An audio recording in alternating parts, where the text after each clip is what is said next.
This is Dave Meltzer with Entrepreneurs the Playbook, and I was just telling our next guest that I thought it was an odd couple with me and Warren Moon being partners for over 2 decades. And looking at these two gentlemen on my screen, I now am outclassed once again. The great odd couple themselves, Sean Kelly, the founder of Chibi Dinos, and of course, PJ Washington, the forward of the Charlotte Hornets. Welcome to the Playbook. Thank you. You're welcome. No, guys, let's be honest, right? You two did not meet on the court. So, how did you two get together in your business venture? You want to take that one, PJ? Sean DM'd me and I didn't see it. So I'm really cool with this guy named Wayne Lewis. And he had met Sean through like an NFT conference. And we ended up like connecting. And here we are today. So that happened like a couple months back, I think like 5 or 6 months ago. So here we are now. Yeah, but you get DM'd by a lot of people. What was it about Sean that made him more credible than the thousands of other people reaching out asking you? Well, at the time, I was very interested in like NFTs and get into the space. And then he was pretty much like the only guy that like was talking about that stuff. So I was very intrigued. And Sean, obviously, there's a lot of people that you can partner with, and a lot of different personalities and athletes. And I always told people when they asked, why did after running Lee Steinberg, the big sports agency, when you're working with Troy Aikman, Steve Young, Warren Moon, Evander Holyfield, why would you choose to work with Warren Moon? What was it about PJ that really attracted you? Because you could work with a lot of different people. You have a great credibility in the space. Working in NFTs seem to be one of the hotter areas or industries or capabilities to invest in or to work in. What was it about PJ that you felt made him a great partner in some of this stuff? Yeah, first of all, I wanted to work with an athlete that had that Gen Z millennial audience, the younger audience. Felt like PJ was an upcoming player that definitely had that audience. He was also part of the Hornets, which is a young, energetic team. And I wanted to work with players interested in NFTs, not just players that want to get paid to promote certain products or NFTs. Wanted genuine interest in NFTs from players. And your first project being Chibi Dinos, give us a little bit of background on what it is, and you and PJ, what your involvement with it is. Yeah, it's a 10,000 NFT collection. It's basically dinosaurs in basketball jerseys. We're launching a play and earn game with NFT, so you'll be able to use the NFT in a video game and earn cryptocurrency from it. Yeah, that's basically how it started back in August. So it's been almost a year now, which is crazy. And that's why PJ said earlier, like I was the only one talking about it because I feel like back then it was such a new thing and people didn't even know what it was. And PJ, when you were talking to guys at the NBA, your teammates and other players, did they think, as when I first started, and I'm so old in the internet, I was telling a story the other day, how Justice Scalia himself in 1992 told me nobody would do research on the internet, that you needed a book to do research. I felt even as little as a year ago, that's the way people felt about NFTs, that it was, just a fad, that it would never last. Did you receive a lot of skepticism, PJ, when you started talking about NFTs and that you were going to get involved in this project? Yeah, at first, I mean, talking to the guys in the locker room, everybody was kind of skeptical and just scared because I guess they felt like they never know what their money could do. So for me, it was just exciting, and I just seen all the good things in NFTs, and I just wanted to be a part of it. And I know you have some NBA partnerships. Is the NBA involved now, and what support are they giving you guys? A lot. I mean, we have NBA Top Shot. That was big about a year ago. So basically, it's pretty much the same thing as like an NFT. So I think the NBA is definitely moving in that direction. Yeah, I think all the big leagues are definitely moving in that direction. And for you guys, what do you see in the future? Obviously the markets are down, but they're not going to stay down, in my opinion. What do you guys see in the future? What are some of the things that you're working with in marketing this and utilizing the community? What are some of the things we should look forward to in the next few years? Yeah, I mean, at the end of the day, it's all about just having a good product, I think, in this space and a good brand, good IP. Those are the ones that seem to be surviving this crazy bear market with NFT sales down, 80, 90%. But I mean, our game, I truly think, is going to be one of a kind. We've already invested I think close to $500,000 into it, and we're working with a really good team. And it's going to be the first 3D basketball NFT game, I believe. So should be a lot of fun, and we'll have a lot more activations with some big brands in the future as well. And PJ, what do you think your participation will be in this space, knowing what you have and the uniqueness of the game itself? Do you see you leaning into other types of opportunities in the space with Sean, trying to monopolize or capitalize on kind of your initial success, where you're kind of the leaders, heads above everybody else? And do you see other players coming on board with you guys? Yeah, I mean, I feel like me and Sean are definitely ahead of the curve. I feel like we have a lot of ideas that we haven't even spoke about and let the world know that we're doing. So, I mean, I'm just excited. There's literally a bunch of stuff that we can do. Sky's the limit. And I just feel like once we get everything kicked off, a lot of NBA players will follow as well. Now, I know, Sean, you understand mentorship. I'm one of the instructors and mentors for $100 million mastermind that one of the kids that I mentor, Dan Fleischman, started with Joel Marion.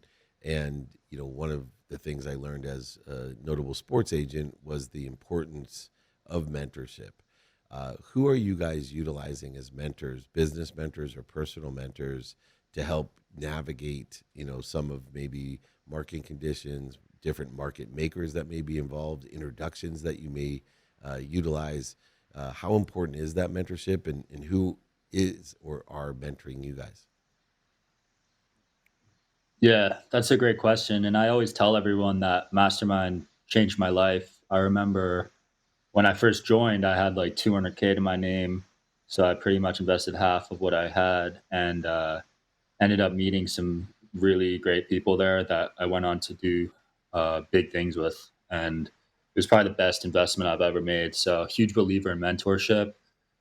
We got Matt Bailey from Game On helping out.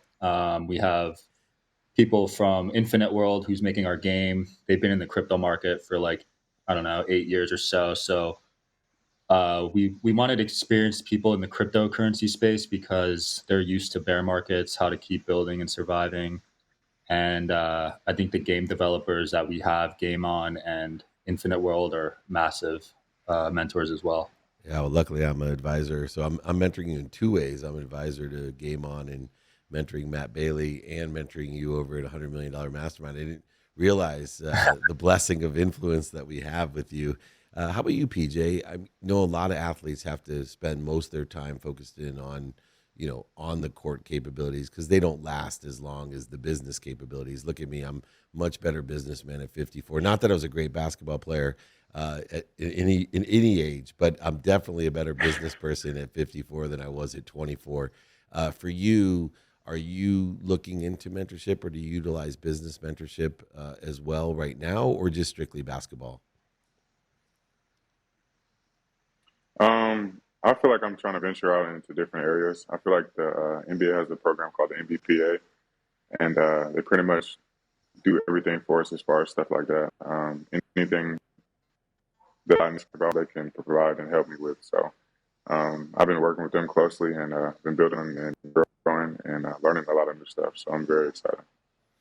And looking at the financial side of things, I see an unlimited ceiling when you're looking at a company like yours. It's so interesting. A lot of businesses don't scale; they have cap rate to it.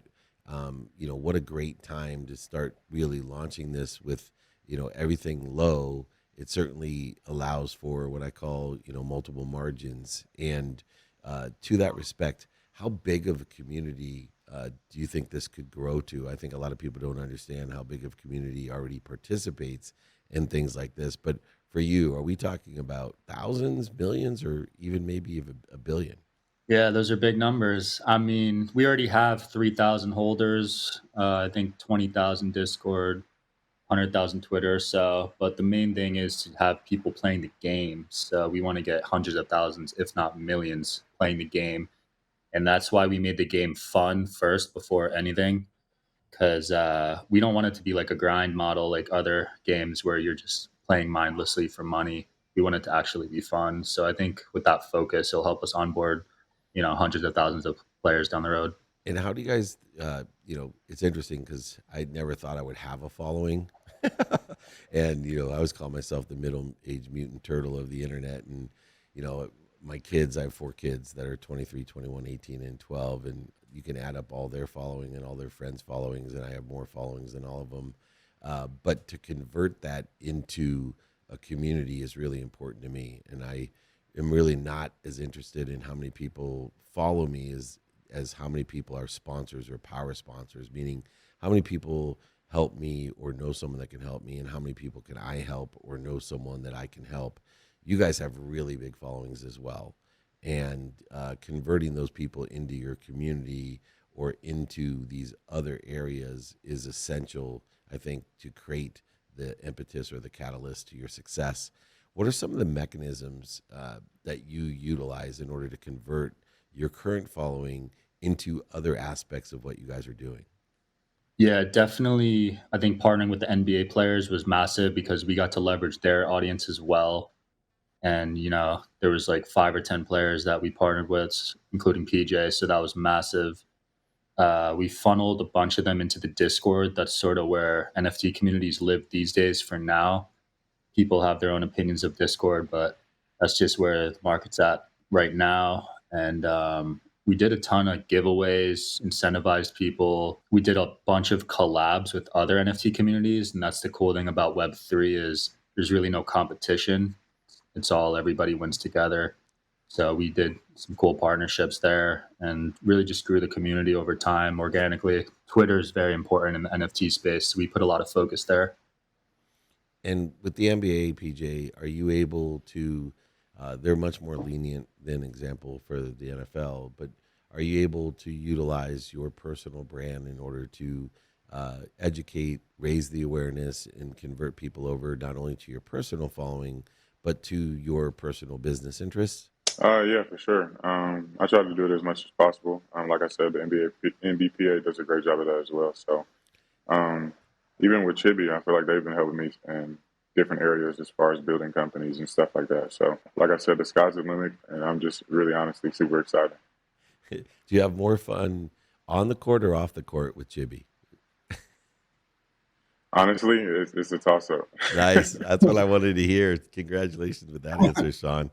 And Sean, I want to ask you real quick. So, were you a basketball fan before you engaged in this opportunity? Oh, yeah, of course. I got a game tonight. You got a game tonight. So you play, and you also do you have a favorite NBA team? Right now, it's the Lakers. It used to be the Nets when I lived in Jersey, but once they switched to Brooklyn, I stopped being a Nets fan. So you and I have that in common. Clippers were my favorite team. I was a ball boy. I'm so old. I was 12 years old in San Diego. I was a ball boy for the San Diego Clippers, and when Sterling moved them up to LA, I became a Lakers fan instead. And then I was blessed to be able to work with the Lakers and have my seats there right on the court with Diane Cannon. So we'll have to go we'll have to go to a Laker game together and sit courtside. Does that sound fair? That's been on my bucket list. I'm down. All right, you're there, and then I think I'm going to become a Hornets fan because I got a new favorite Hornet there, PJ. So you won me over, man. So I think you're gonna have great success on and off the court. I appreciate both of you, PJ Washington, Sean Kelly. Check out Chibi Dinos NFT. You can catch these guys at Sean, Mike Kelly, and as well as PJ Washington. They have great followings. Learn about what they're doing. They're the next generation of successful entrepreneurs. This is Dave Meltzer here with Entrepreneurs, the Playbook.